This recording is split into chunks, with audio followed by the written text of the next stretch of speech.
गांव की पगडंडी जहां ढलान पर जाकर खत्म होती थी, वहीं नीम के एक पुराने बरगद तुल्य पेड़ की छांव तले रामू की छोटी सी थड़ी थी।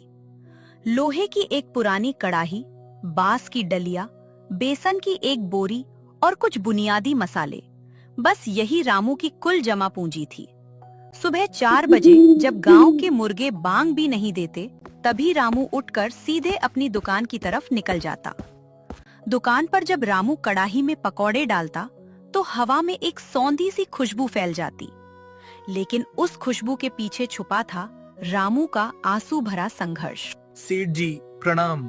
आज पकौड़ों के 2 रुपए बढ़ा दीजिए ना बाबूजी। मुन्नी की स्कूल की कॉपी खत्म हो गई है, बेचारी फटे पन्नों पर लिख रही है। अबे रामू, 2 रुपए पेड़ पर उगते हैं क्या? 2 रुपए में तो आधा पेट बेसन आ जाता है।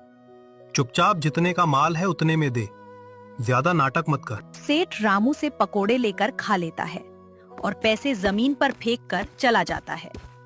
सेठ के मुंह से अपमान सुनकर रामू के आंसू निकल आते हैं। इतनी ही देर में रामू की 7 साल की बेटी मुन्नी दौड़ी हुई वहां आती है। बापू बापू, देखो आज मास्टर जी ने मेरी कॉपी पर 3 स्टार दिए हैं। मैं अपनी क्लास में सबसे आगे हूँ। हे भगवान, मेरी बच्ची के सपने इतने बड़े हैं और मेरी जेब इतनी खाली। क्या मैं इसे कभी एक अच्छी जिंदगी दे पाऊंगा, या इसकी किस्मत में भी यही धुआं और कड़ाही की काली खी लिखी है। गांव में गरीबी की मार बहुत बेरहम होती है। बरसात के दिनों में जब सड़कें कीचड़ से भर जाती, तो रामू की थड़ी पर सन्नाटा छा जाता। ऐसे ही एक शाम जब गांव में मूसलाधार बारिश हो रही थी, रामू अपनी थड़ी पर अकेला बैठा था। उस दिन रामू की सिर्फ 20 रुपए की बिक्री हुई थी। ले मेरी बच्ची, थोड़ा सा पानी में भिगोया बासी टुकड़ा खा ले, तेरा बाप आता ही होगा। तभी थोड़ी देर बाद बारिश में भीगता हुआ रामू घर में दाखिल होता है। जेब से 20 रुपए निकालकर रामू जमीन पर बैठ जाता है और फूट फूट कर रोने लगता है। माँ, मैं हार गया माँ। सुमित्रा को इलाज के बिना खो दिया। अब अपनी बेटी को 2 वक्त की सूखी रोटी भी नहीं खिला पा रहा हूँ। मैं कैसा बाप हूँ माँ। बापू, तुम रोते क्यों हो?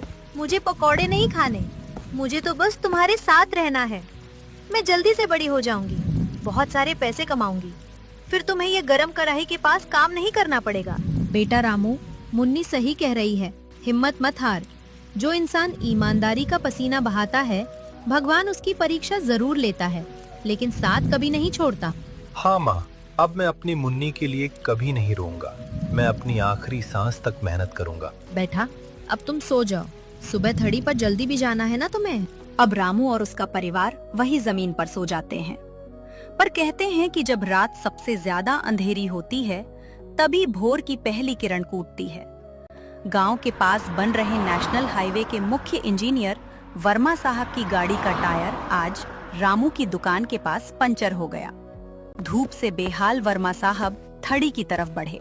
अरे भाई, कड़कड़ाती धूप में बड़ी अच्छी खुशबू आ रही है। 1 प्लेट पकोड़े और थोड़ी हरी चटनी मिलेगी? जी साहब, अभी लीजिए, एकदम गर्मा गर्म परोसता हूँ। रामू पत्ते के दोने में पकोड़े और सिलबट्टे की पिसी चटनी वर्मा जी को देता है। वर्मा साहब पहला निवाला खाते ही हैरान रह जाते हैं। अरे वाह, अद्भुत!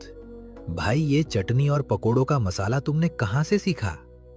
ऐसा शुद्ध और अनूठा स्वाद तो शहर के बड़े बड़े 5 स्टार होटलों में भी नहीं मिलता।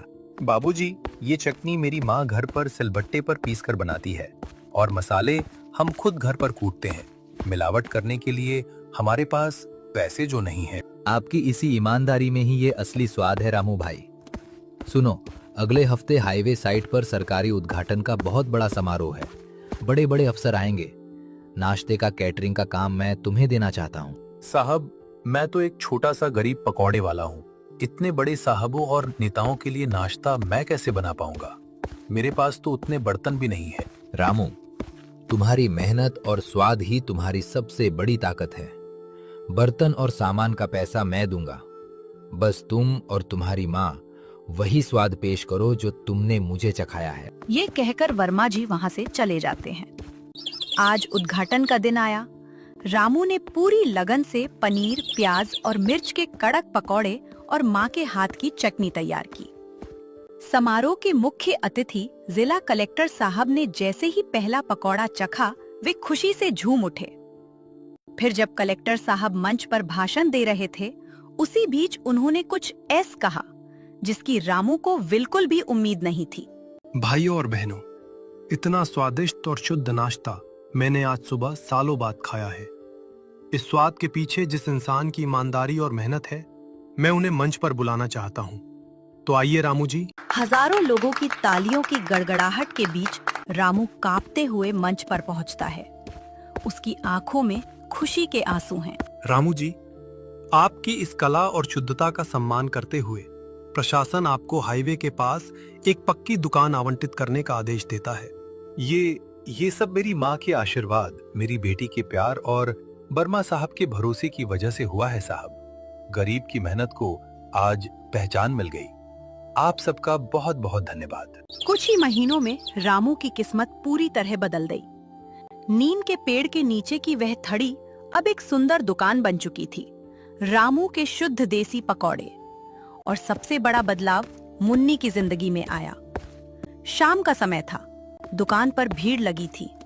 मुन्नी नए स्कूल की यूनिफॉर्म में दौड़ती हुई आती है। बापू बापू देखो मेरा रिपोर्ट कार्ड, मैं पूरे शहर के स्कूल में पहली रैंक पर आई हूँ। देखा माँ, मेरी मुन्नी ने सच कर दिखाया।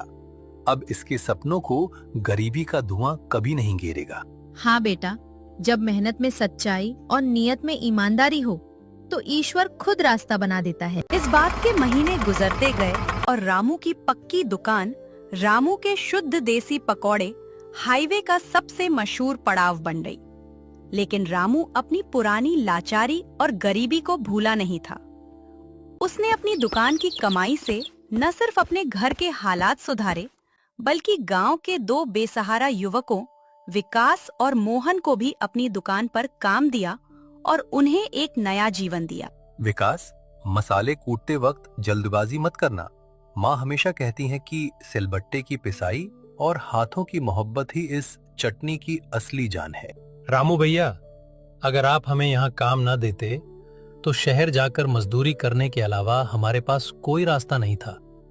आपने हमें सिर्फ काम ही नहीं दिया, बल्कि जीना सिखाया है।